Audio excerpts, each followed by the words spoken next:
Halo semuanya, selamat pagi untuk anak kelas 11 IS. Jadi kita kembali berjumpa dalam pembelajaran sosiologi pada pertemuan hari ini.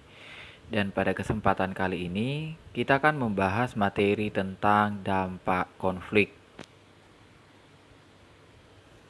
Untuk yang pertama, kita akan melihat dampak positif konflik. Jadi berbicara tentang dampak positif konflik, sering disebut juga sebagai fungsi konflik. Dalam analisis fungsional tentang konflik, ditegaskan bahwa konflik sosial juga memiliki konsekuensi-konsekuensi positif yang memberikan kontribusi pada suatu masyarakat atau sistem. Jadi pada umumnya kita melihat bahwasanya konflik adalah segala sesuatu yang negatif.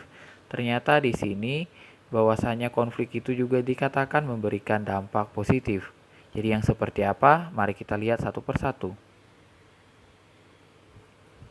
Jadi dampak positif konflik, jadi yang pertama dikatakan di sini memperkuat dan mempertegas batas kelompok. Yang kedua, meningkatkan solidaritas internal dan integrasi kelompok dalam atau in-group.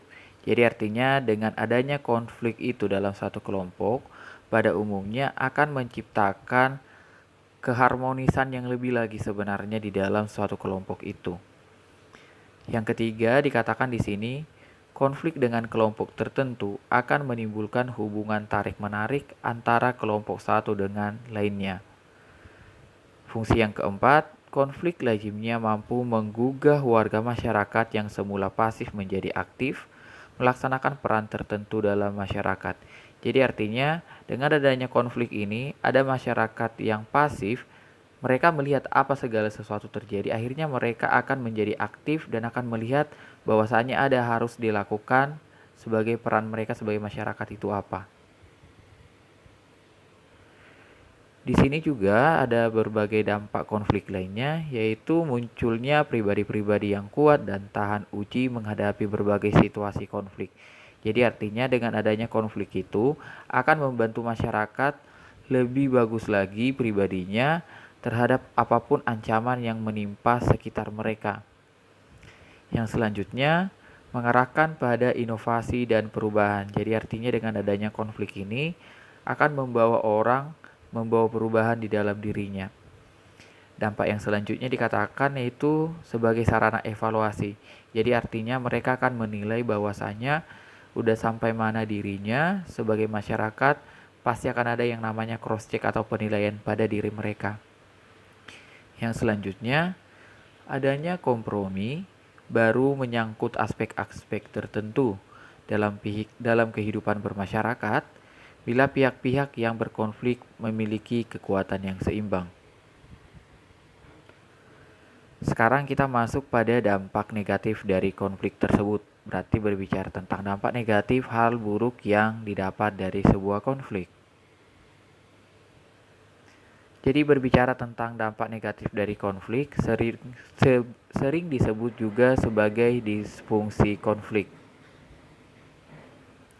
Jadi ada berbagai dampak negatif dari konflik itu, yaitu keretakan hubungan antara individu dan persatuan kelompok.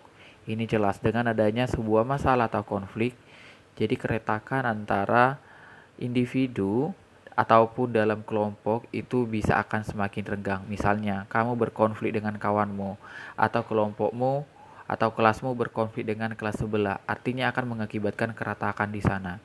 Dan itu akan sangat merugikan.